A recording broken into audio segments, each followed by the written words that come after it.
Hello friends, प्रणाम। मैं हूँ सोनी और आज मैं अपनी यूट्यूब चैनल में संकष्टी व्रत कथा सुनवाने जा रही हूँ जो कि पंडित जी सुनाएंगे। तो सभी को श्री गणेशाय नमः। और कथा का प्रारंभ हो रहा है, तो प्लीज वीडियो को अंत तक जरूर देखें। एक समय की बात है कि विष्णु भगवान का विवाह लक्ष्मी जी के साथ निश्चित हो गया। विवाह की तैयारी होने लगी।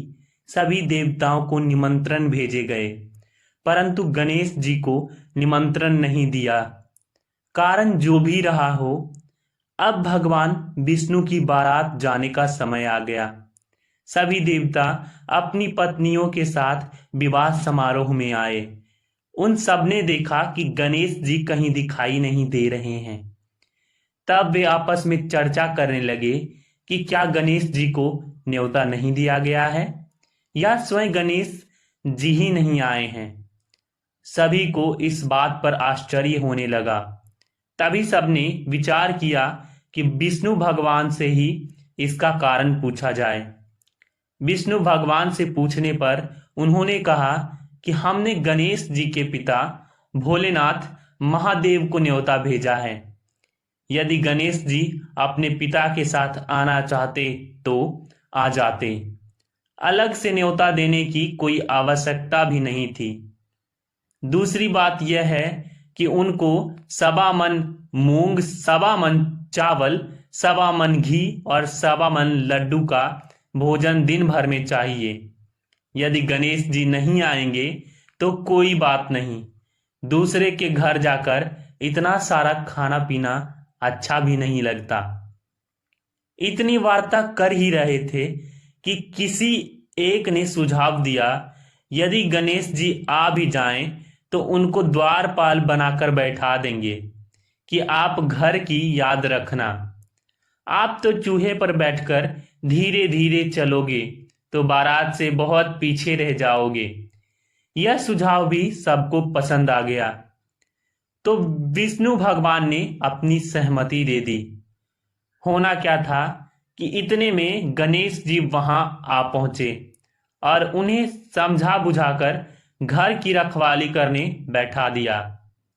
बारात चल दी।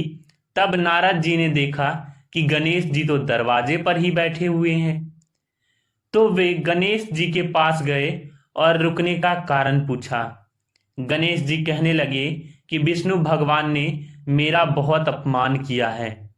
नारद जी ने कहा कि आप अपनी मूषक सेना को आगे भेज दें तो वह रास्ता खोद देगी, जिससे उनके वाहन धरती में धंस जाएंगे। तब आपको सम्मान पूर्वक बुलाना भी पड़ेगा। अब तो गणेश जी ने अपनी मूषक सेना जल्दी से आगे भेज दी और सेना ने जमीन पोली कर दी। जब बारात वहां से निकली तो रथों के पहिए धरती में धंस गए। लाख कोशिश करे परंतु पहिए नहीं निकले।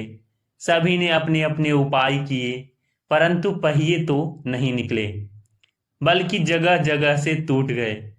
किसी के समझ में नहीं आ रहा था कि अब क्या किया जाए।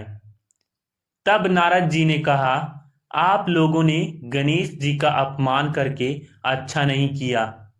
यदि उन्हें मना कर लाया जाए तो आपका कार्य सिद्ध हो सकता है और यह संकट टल सकता है। शंकर भगवान ने अपने दूत नंदी को भेजा और वे गणेश जी को लेकर आए। गणेश जी का आदर सम्मान के साथ पूजन किया। तब कहीं रथ के पहिए निकले। अब रथ के पहिए निकल तो गए परंतु वे टूट फूट गए, तो उन्हें सुधारे कौन। पास के खेत में खाती काम कर रहा था, उसे बुलाया गया। खाती अपना कार्य करने के पहले श्री गणेशाय नमः कहकर गणेश जी की वंदना मन में ही करने लगा। देखते ही देखते खाती ने सभी पहियों को ठीक कर दिया।